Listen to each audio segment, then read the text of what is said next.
ধন্যবাদ ভিডিওটি প্লে করার জন্য। যারা ছাদ বাগানি আছেন এবং যারা ফল চাষ করেন ছাদে টুকটাক বাড়িতে খাওয়ার জন্য, তাদের জন্য একটা পদ্ধতি। ক্যামেরাটা এদিক নিয়ে আসুন। এই যে আপনারা দেখেন একটা পেয়ারা, হ্যাঁ, এটা আমার ছাদের একটা পেয়ারা। পেয়ারাতে দেখেন এই যে একটা কেমন জানি একটু কালো, এখানে একটু কালো, এখানে কালো, এখানে কালো, এখানে কালো। এটার কারণ কি? আমরা অনেক সময় দেখি না যে পেয়ারা গাছের ভিতরে পেয়ারা কাটার পরে ভিতরে কিরা হয়, ঠিক এই পেয়ারাটাতে সেই ঘটনাটা ঘটছে। এটা কেন ঘটছে? এটা হলো ফলের মাছি পোকার আক্রমণের কারণে ঘটছে। তো আমরা এটা কিভাবে রিমুভ করব, এটার একটা পদ্ধতি আজকে আমি আপনাদেরকে দেখাবো।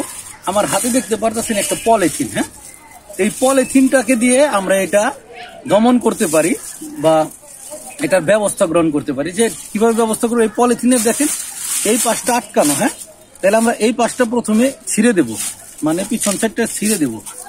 হ্যাঁ, পিছন সাইডটা কেন ছিঁড়ে দেবো এটা একটা বিষয়।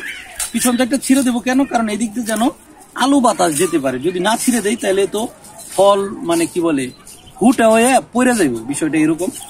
তো এই যে এই পাশটা আমরা ছিঁড়ে দিলাম, হ্যাঁ, এই পাশটা ছিঁড়ে দিই, এই পাশটা আমরা পলি দিয়ে আটকে দেবো। যেটার হয়ে গেছে এটা কিন্তু আর রিকভারি হবে না। এখন আমি এই উপরে দেখেন আমার আরেকটা পেয়ারা আছে, দেখছেন এই পেয়ারাটাতে আমি এই ব্যবস্থাটা গ্রহণ করবো। কিভাবে গ্রহণ করব? এই মুখটা প্রথমে এই দিক দিয়ে পেয়ারার মধ্যে এইভাবে আটকে দিলাম, হ্যাঁ, আটকে দিয়ে এখন আমরা এই পাশে গিট্টু দেব, গিট্টু দিয়ে দেব এইভাবে।